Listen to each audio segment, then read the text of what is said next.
దేవుని పరిశుద్ధ నామమునకు మహిమ చెల్లును గాక. ప్రతినిత్యం ఇలాగే మీరు వాగ్దానం చూస్తూ బలపరచబడుతున్నారు.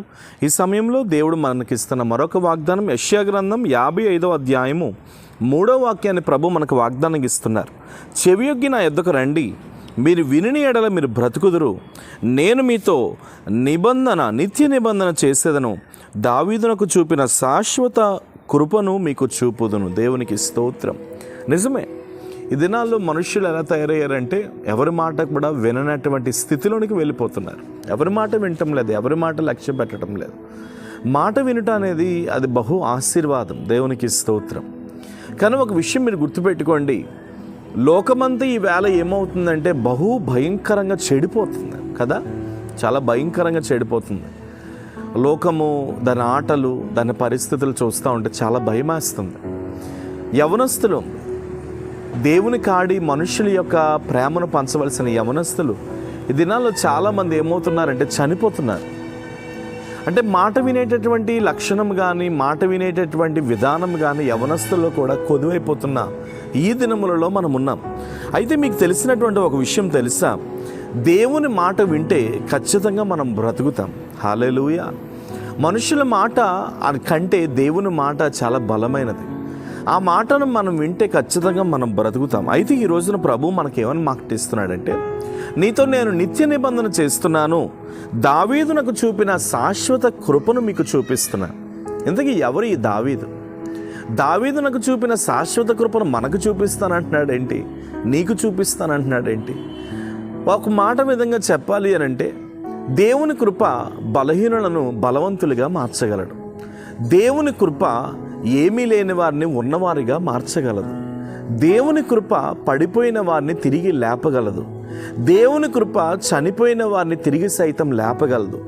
దేవుని కృప బలహీనులను బలాఢ్యులుగా చేయగలదు. అటువంటి బలమైనటువంటి కృప మన జీవితంలో ఉండడం అది మనకును మన కుటుంబాలకి ఆశీర్వాదం. అందుకని ఓ భక్తుడు అంటాడు, అయ్యా, ఈ శ్రమను నేను తట్టుకోలేకపోతున్నాను, ఈ శ్రమను నాకు దూరం చేయంటే ప్రభు చెప్పిన ఒకే ఒక్క మాట ఏంటో తెలుసా? నా కృప నీకు చాలును అని చెప్పాడు. నీ బలహీనతలో నా కృప పరిపూర్ణమవుతుందని మాట్లాడాడు. ఈవేళ ఆ కృప కొరకు మీరు వేచి చూడాలి. ఈ వాగ్దానం ద్వారా దేవుడు మీతో ఏమని మాట్లాడుతున్నాడంటే, దావీదునకు చూపిన శాశ్వత కృప. దేవునికి స్తోత్రం. దయచేసి ఈ విషయాన్ని మీరు గమనించండి. దావీదు అనేటటువంటి వ్యక్తి ఒక గొర్రెలు కాసుకునే వ్యక్తి. ఒక గొర్రెలు కాసుకునేవాడు నిత్యము దేవుని సన్నిధిలో ఏం చేస్తూ ఉండేవాడు అంటే, ప్రార్థనలలో, పాటలలో, వాక్యములో, దేవుని సేవలో నమ్మకంగా ఉండేవాడు. గొర్రెల్ని కాస్తూనే దావీదు ఏం చేసేవాడంటే పాటలు పాడుతూ దేవుణ్ణి కీర్తిస్తూ ఉండేవాడు. అటువంటి గొర్రెలు కాసుకునేవాడిని ఇప్పుడు ప్రస్తుతానికి మనకు ఒక ఇజ్రాయేల్ కంట్రీ అనేది మనకు కనబడుతుంది కదా. ఆ కంట్రీకి ఒకానొక టైంలో కింగ్ డేవిడ్గా, రాజైన దావీదుగా దేవుడు చేశాడు. అంటే గొర్రెలు కాసుకునేవాడిని రాజుగా దేవుడు చేశాడు. ఆ గొర్రెలు కాసుకునేవాడు రాజుగా అవ్వడానికి ఏకైక కారణం ఏంటంటే దేవుని కృప. అందుకని మీకు చెప్తున్నా, మీకు తెలుసు కదా, ఇప్పుడు గొర్రెలు కాసుకునేవాడికి ఉన్న స్థాయి ఏంటండి?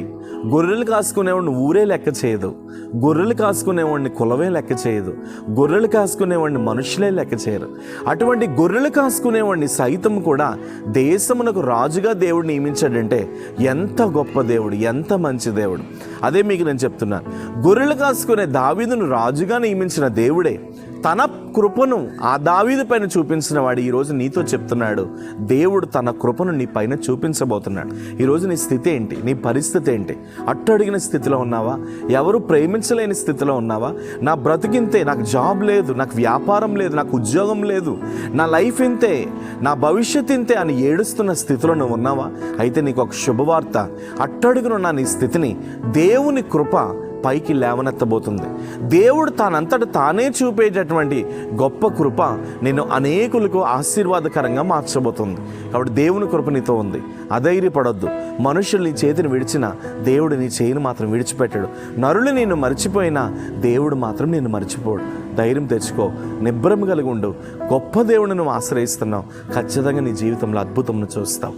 ప్రేమ కలిగిన పరిశుద్ధ తండ్రి, దావీదునకు చూపిన శాశ్వత కృపను చూపిస్తారని మాట్లాడేవు ఈ ఉదయకాలం. ఇదిగో నీ సన్నిధిలో ఎంతమంది అయితే ప్రభువా ఈ వాగ్దానం చూస్తున్నారో అనేకులకి ఈ వాగ్దానం ఆశీర్వాదకరంగా మారునుగాక. ఆ శాశ్వతమైన కృప ఇప్పుడే వారి జీవితాల్లో దిగునుగాక. ఎంతమంది అయితే ఈ వాగ్దానం చూస్తూ నా బ్రతుకులు శూన్యం, నా భవిష్యత్తు శూన్యం, నా యొక్క జీవితం శూన్యం అనే క్వశ్చన్ మార్క్లో ఎంతమంది బ్రతుకుతున్నారో వారందరి జీవితంలో నీ వెలుగును ప్రకటిస్తున్నాను. ఇప్పుడే తగిన మహిమతో మీరు నింపి అనేకులకు ఆశీర్వాదకరంగా మార్చమని యేసు నామమున అడుగుచున్నాను తండ్రి, ఆమేన్. God bless you. నిశ్చయంగా ప్రభు కృప మీతో ఉంది. ధైర్యం తెచ్చుకోండి. వాగ్దానం అనేకులకు షేర్ చేయండి. ఖచ్చితంగా మీ కొరకు మేము ప్రార్థన చేస్తాం. Praise the lord.